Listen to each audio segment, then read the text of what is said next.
Let's start, Amanda, with you. Is it right and proper on a vaccine that even the JCVI cannot say should be administered to 12-year-olds or needs to be administered to 12-year-olds, is it right on this issue that a 12-year-old should be able to overrule their parents?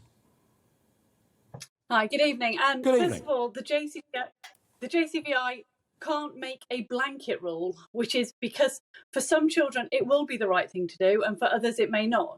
So I think we're looking at ideally a consensus between the parents and the children.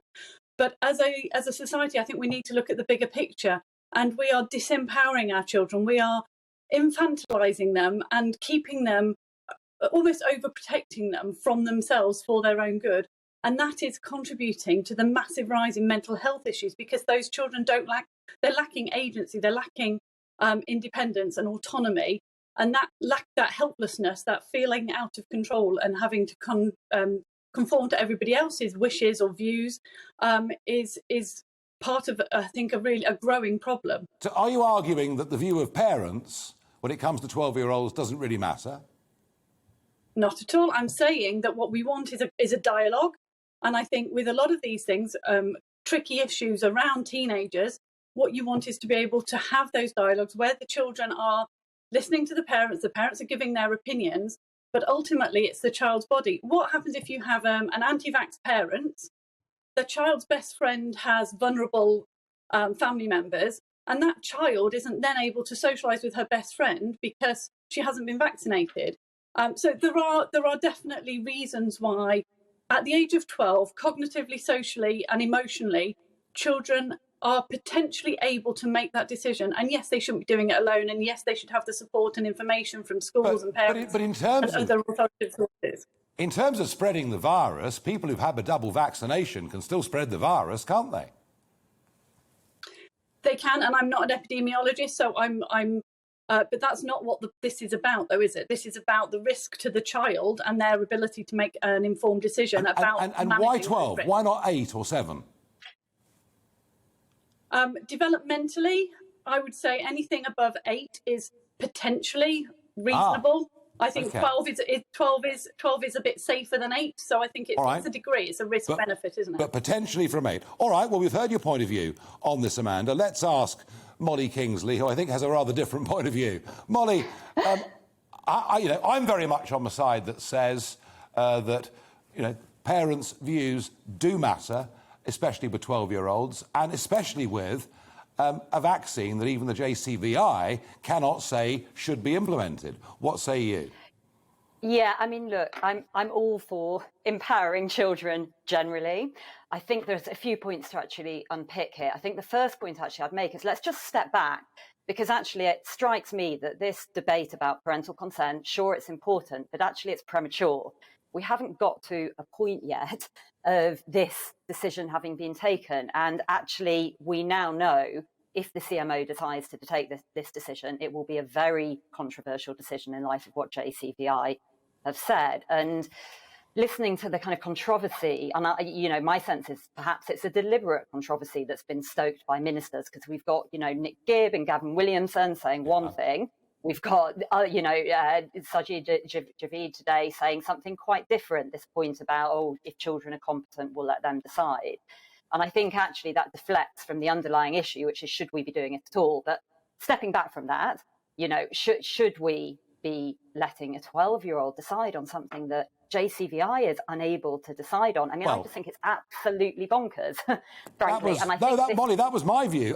But it was interesting. And I want to come back to Amanda on this point, because, as I say, through the interview, Sajid Javid, basically stonewalled everything away, didn't answer anything until it came to this question of should a 12-year-old have the right to overrule their parents. And he was very clear that the principles of this have been established decades ago. And he's talking about the 1986 case that Victoria Gillick fought.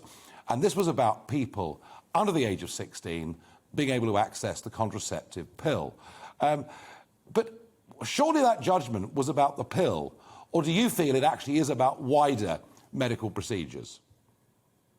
It's interesting. I did quite a lot of research into this. I mean, it was about in the 90s about children's ability to give informed consent to surgery.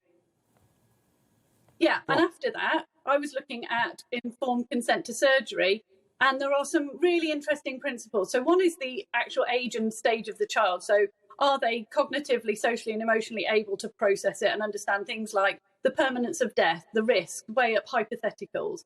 And that doesn't really happen until the sort of just before the teenage years.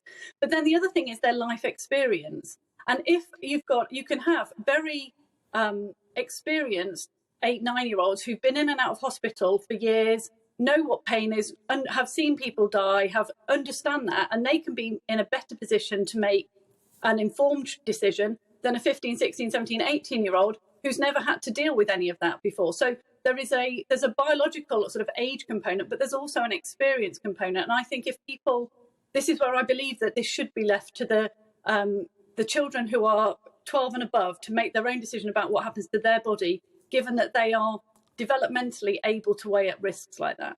And do you understand why many parents feel uncomfortable about this?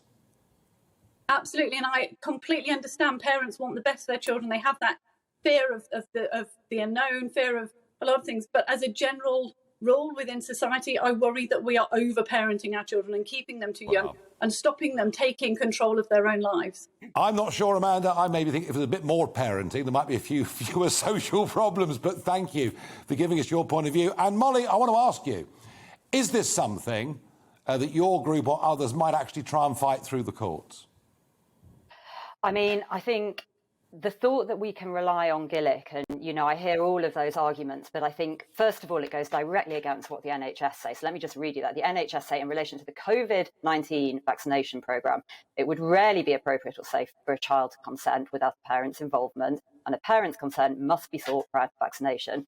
My understanding of Gillick is that for it to apply, the child would need to know about the long-term potential risks of this vaccine. Now, at this point, most adults don't know this because there's been such a suppression of data.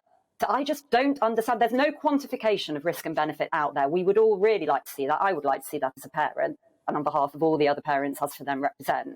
So I think that is essential. If we're serious about this, let's get this data into the public domain. Let's put it in front of children. And then we need to show that children actually understand this.